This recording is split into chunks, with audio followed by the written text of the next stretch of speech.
પ્રશ્ન શક્તિનો નથી, સામગ્રીનો નથી કે સંપત્તિનો પણ નથી. પ્રશ્ન જ એ છે એ વ્યક્તિનો છે. જો વ્યક્તિ અધમ છે તો એને મળેલ શક્તિથી, સામગ્રીથી અને સંપત્તિથી એ વધુ અધમ બનવાની છે, અને વ્યક્તિ જો ઉત્તમ છે તો એને મળેલ શક્તિથી, સામગ્રીથી અને સંપત્તિથી એ વધુ ઉત્તમ બનવાની છે. પ્રશ્ન સીડીનો નથી, પ્રશ્ન એ સીડી ક્યાં ગોઠવવામાં આવે છે એનો છે. જો એ કૂવા પાસે જ ગોઠવવામાં આવે છે તો વ્યક્તિને એ નીચે લઈ જાય છે, અને જો એની આગાસીને નીચે ગોઠવવામાં આવે છે તો વ્યક્તિને ઊંચે લઈ જાય છે.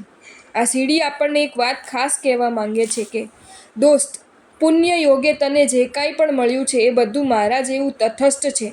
પતનની ગર્તામાં પણ એ તને ધકેલી શકે છે તો ઉત્થાનના શિખરે પણ એ તને લઈ જઈ શકે છે. પ્રશ્ન એ તમામનો ઉપયોગ તું ક્યાં કરે છે અને શેના માટે કરે એ છે.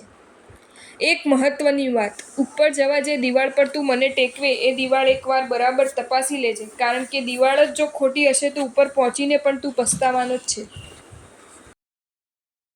જો તમને આ વિડીયો ગમ્યો હોય તો આ વિડીયોને લાઈક કરો અને મારી ચેનલ જૈન ફેક્ટ્સ એન્ડ સ્ટોરીઝને સબસ્ક્રાઈબ કરો. ધન્યવાદ.